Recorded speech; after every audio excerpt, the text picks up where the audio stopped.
We are going to turn now to the one-year anniversary of the tragic murder of George Floyd, the incident sparking outrage and launching a worldwide movement that called for changes in policing and race relations in the United States. So a year later, as a nation still trying to make sense of such a senseless murder, we continue to have these pretty tough conversations to ensure that this movement is more than just a moment. But we need to build a foundation, much more needed here in America, of course, and we are bringing in a couple of guests to help us with that conversation today. President of the Minneapolis NAACP chapter, Angela Rose Myers, thank you for being here, and historian and author of Stamped for Kids, Racism, Anti-Racism, and you, Dr. Ibram X. Kendi. Thank you both so much for being here with us. And Angela, we want to begin with you. You live there in Minneapolis, very close to where this all happened, and we all know last month, former Minneapolis police officer Derek Chauvin was convicted. He was found guilty on all counts for the murder of George Floyd. Has anything changed? We know the initial response obviously was one of relief, but what does it feel like there now on this day particularly? So one of the things with the end of the Derek Chauvin trial and the conviction of Derek Chauvin is that now we have sentencing. So there's still pressure being placed on our legal system to make sure that the sentencing, that the time matches the crime in a sense. And then also with that, we've definitely experienced the hurt and the pain from COVID, the economic crisis, and then also the community violence that has been in our community as of late, which I see as well as a symptom of white supremacy and still under the conditions of oppressed people. So we are 100% still fighting. We're still trying to find that liberation, and the conviction of Derek Chauvin is not the start and not the end to that journey. Dr. Kendi, it is so good to have you here today. Look, you were talking about a lot of these things. People wanted to run and talk to you, your expertise over the past year in particular. I know it's been a year for you, but you have been on it and studying and preaching a lot of this anti-racism that people have been talking about for the past year. You've been doing it a while. I just want to ask you personally, man, when you woke up today, how were you feeling? Because I talked to a lot of folks who were just feeling some kind of way on this anniversary. In many ways, I feel as if George Floyd was murdered yesterday and 10 years ago. It sort of feels, in a way, to be that type of whirlwind because so much has changed and indeed so much has not changed. And so I feel deeply sort of mixed feelings in so many different ways, and I suspect many people do. To your point there, I want to follow up. So many things have changed and have not. What are the things that have not that you were hoping would after 1 year? Well, there are still many people who somehow imagine that this nation isn't experiencing structural racism, that indeed the problem is not racism, that the problem is people of color or the people who are pointing out racism or police violence. And I thought at least that the awareness that Americans gained after the murder of George Floyd would extend into awareness that the problem is indeed racism and that we could then move forward and tackle this issue. But instead, many of us, Angela and I and many others who are trying to fight racism are continuously being deemed as the problem. And Angela, you talked about what's still going on there in Minneapolis and how there is still so much unrest and yes, so many problems. And the question now, people are asking, what can be done? What needs to happen there in Minneapolis and around this country for progress to continue, for us to stay on this path and to have it not just be, as we've just said, a moment, but an actual movement that comes about with change? I think that the major thing that we need to see is our values instilled in our policy and our legislation.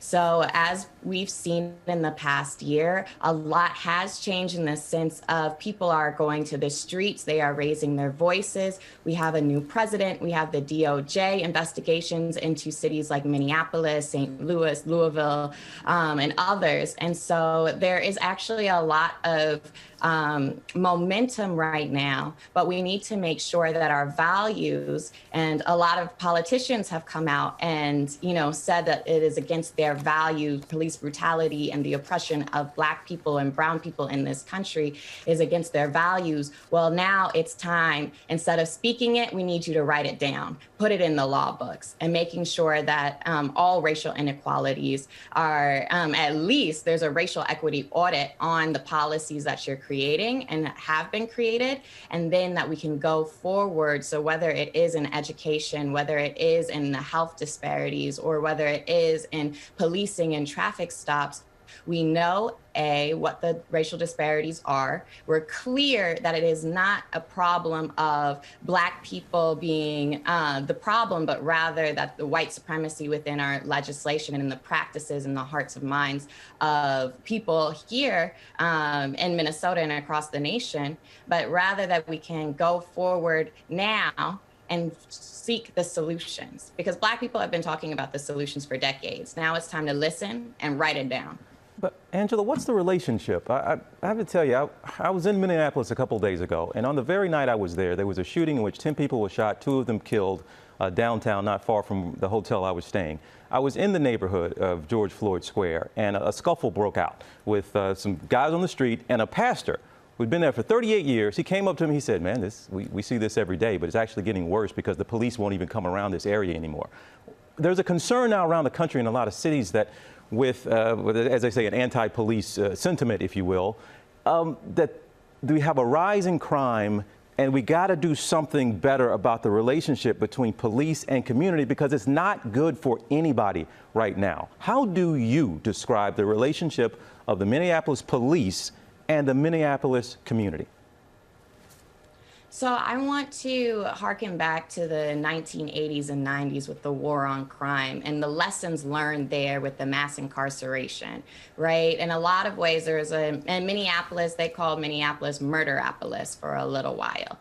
And with that, there was a want from even, elders in our community to put away the undesirables. Well, unfortunately, that led to corruption. That led to people like Mayan Burrell, who is an innocent man spending 16 years in jail for a crime that he didn't commit. And so I don't believe that increasing policing and increasing mass incarceration will solve issues of crime in our communities, because it hasn't before. And I believe that in a lot of ways, when we're talking about like the Minneapolis Police Department and the connections with community members, that yes, if we're going to have police, we need to build better policies and better accountability for police officers. And then we also need to root out the white supremacy that is embedded within the system of policing. And so one of the things that when we're thinking about the police brutality as a dichotomy to community violence, I don't believe that it is a dichotomy. I believe that actually they are symptoms of a root cause, and that cause is white supremacy, because white supremacy is the reason why we had segregation, we had redlining and hoods in a sense.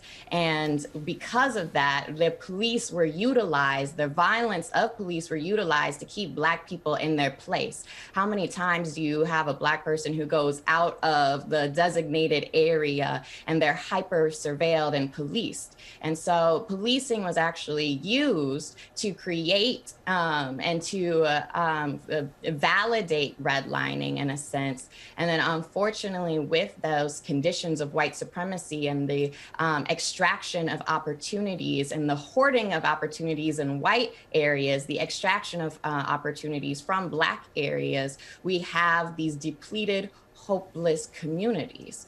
And unfortunately, when I talk to youth, when I talk to Black youth in our communities, they say, I don't expect to live past 18. I don't expect to live past 21. And when you are talking to a young person who doesn't expect to live past 21, it is hard to say to them, you have something to live for. There is going to be change in the future. And unfortunately, when they're 18 and they have that mindset, they'll do a lot of things. They'll do what they can in the immediate for that immediate gratification. So it is crucial, absolutely crucial, that we reinvest in our communities first, and that we actually give these children and these young folks something to believe in first.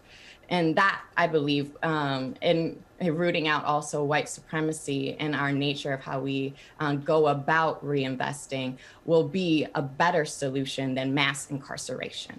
Yeah, and Dr. Kendi, I just want to follow up on that, because that was very, I mean, that just came from the heart from Angela. You could feel her passion, you could feel her pain, and I know you share that as well, talking about depleted and hopeless communities, and then this idea of reinvestment, not necessarily policing, but reinvestment. What does that reinvestment look like to you?